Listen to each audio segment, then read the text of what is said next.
Saudara dan saudari terkasih, Injil kita pada hari ini diambil dari Injil Yohanes bab 19 ayat 25 sampai 34. Waktu Yesus bergantung di salib dan dekat salib, Yesus berdiri ibunya dan saudara ibunya, Maria istri Kleopas dan Maria Magdalena. Ketika Yesus melihat ibunya dan murid yang dikasihinya di sampingnya, berkatalah ia kepada ibunya, "Ibu, inilah anakmu." Kemudian katanya kepada muridnya, "Inilah ibumu." Dan sejak saat itu murid itu menerima dia di dalam rumahnya. Sesudah itu karena Yesus tahu bahwa segala sesuatu telah selesai, berkatalah ia, supaya genaplah yang ada tertulis dalam kitab suci, "Aku haus." Di situ ada satu bekas penuh anggur asam. Maka mereka mencucukkan bunga karang yang telah dicelupkan dalam anggur asam pada sebatang hisop, lalu mengunjukkannya ke mulut Yesus. Sesudah Yesus meminum anggur asam itu, berkatalah ia, "Sudah selesai." Lalu ia menundukkan kepalanya dan menyerahkan nyawanya. Karena hari itu hari persiapan, dan supaya pada hari Sabat mayat-mayat itu tidak tinggal tergantung pada kayu salib, sebab Sabat itu adalah hari yang besar. Maka datanglah orang-orang Yahudi kepada Pilatus dan meminta kepadanya supaya kaki orang-orang itu dipatahkan dan mayat-mayatnya diturunkan. Maka datanglah prajurit-prajurit lalu mematahkan kaki orang yang pertama dan kaki orang yang lain yang disalibkan bersama-sama dengan Yesus. Tetapi ketika mereka sampai kepada Yesus dan melihat bahwa ia telah mati, mereka tidak mematahkan kakinya. Tetapi seorang dari antara prajurit itu menikam lambungnya dengan tombak, dan segera mengalir keluar darah dan air. Demikianlah sabda Tuhan. Terpujilah Kristus.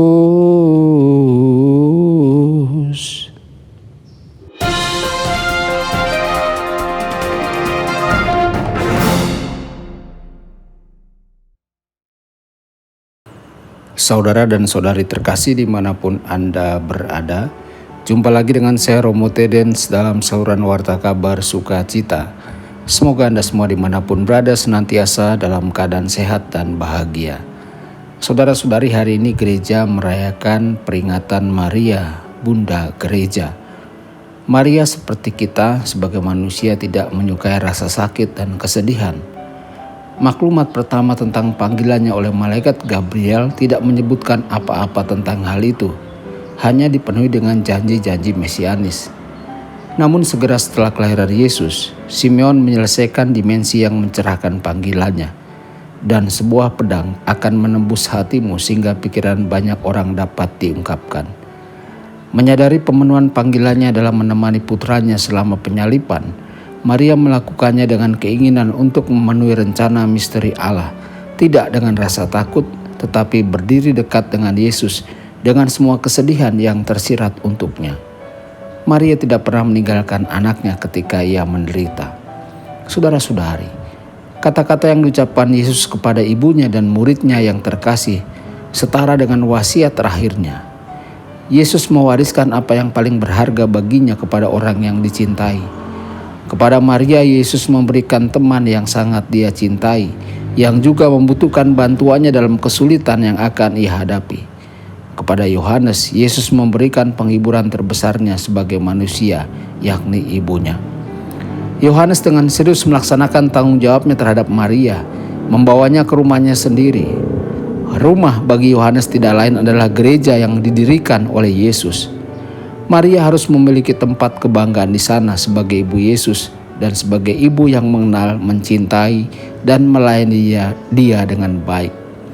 Dia juga mengambil perannya dengan serius, begitu serius sehingga dia segera menyadari bahwa semua yang ia temui adalah putra dan putri angkatnya. Di rumah ini, itulah gereja. Saudara-saudari, semoga Maria selalu di sisi kita dan menjadi penyambung doa kita di hadapan Tuhan, agar kita bertekun dalam mengikuti putranya Yesus Kristus. Tuhan Yesus memberkati dan menyertai Anda semua. Sabda Allah adalah kebenaran. Sabda Allah adalah kehidupan. Mari kita kita menghayatinya. Ya Tuhan yang ku muliakan, sabdamu angkat resah